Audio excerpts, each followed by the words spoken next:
आज हम रेन ताकाहीरो की उस एपिक और विजुअली स्टनिंग यानी देखने में बेहद शानदार पावरलेस और आम सा लड़का एक गॉड स्लेइंग डेमन किंग बन जाता है।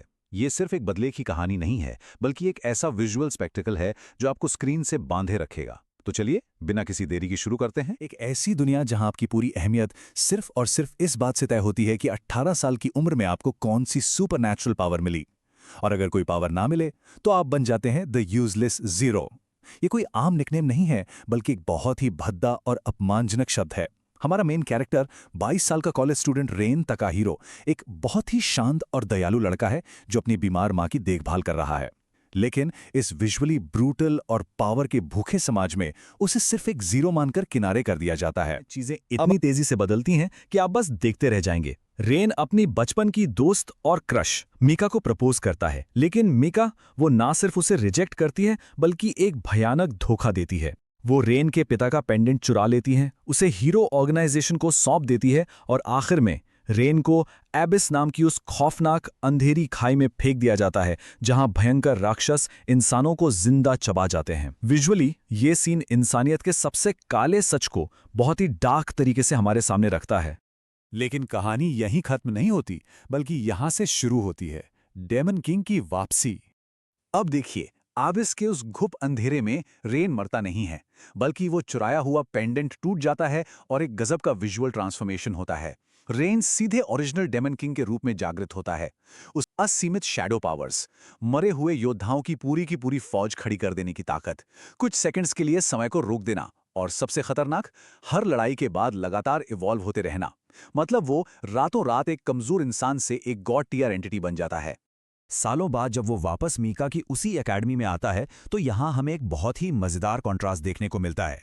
ऊपर की दुनिया के लिए वो अभी भी एक कमजोर सा ट्रांसफर स्टूडेंट है जिसे कोई भी आसानी से परेशान कर सकता है, लेकिन असल में जमीन के नीचे वो एक विशाल और खूंखार मॉन्स्टर एम्पायर का इकलौता सम्राट है। ये जो पावर डायनेमिक्स का खेल है ना, ये स्क्रीन पर देखने में बहुत ही जबरदस्त लगता है। और वो अकेला नहीं है। उसकी इस अंडरग्राउंड फौज में कौन कौन है? एक बेहद शांत लेकिन खतरनाक स्वॉर्ड प्रिंसेस, और एक हमेशा हंसती खेलती लेकिन जानलेवा असैसिन। वो उन्हीं लोगों की नाक के नीचे अपना साम्राज्य खड़ा कर रहा है जिन्होंने उसे मिटाना चाहा था। और फिर आता है हमारा चौथा और सबसे एक्सप्लोसिव पॉइंट, ग्लोबल टूर्नामेंट का खुलासा। एक तरफ मीका दुनिया की नंबर 1 हीरोइन बनकर बैठी है, और दूसरी तरफ टॉप हीरोज लगातार रहस्यमयी तरीके से गायब हो रहे हैं। ये पूरा टेंशन एक लाइव ग्लोबल टूर्नामेंट के दौरान फट पड़ता है।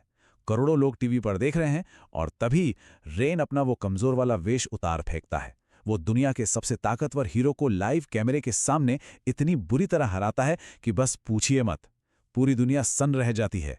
जिसे वो जीरो समझते थे, वो उनके सामने एक विजुअल नाइटमेयर बनकर खड़ा है।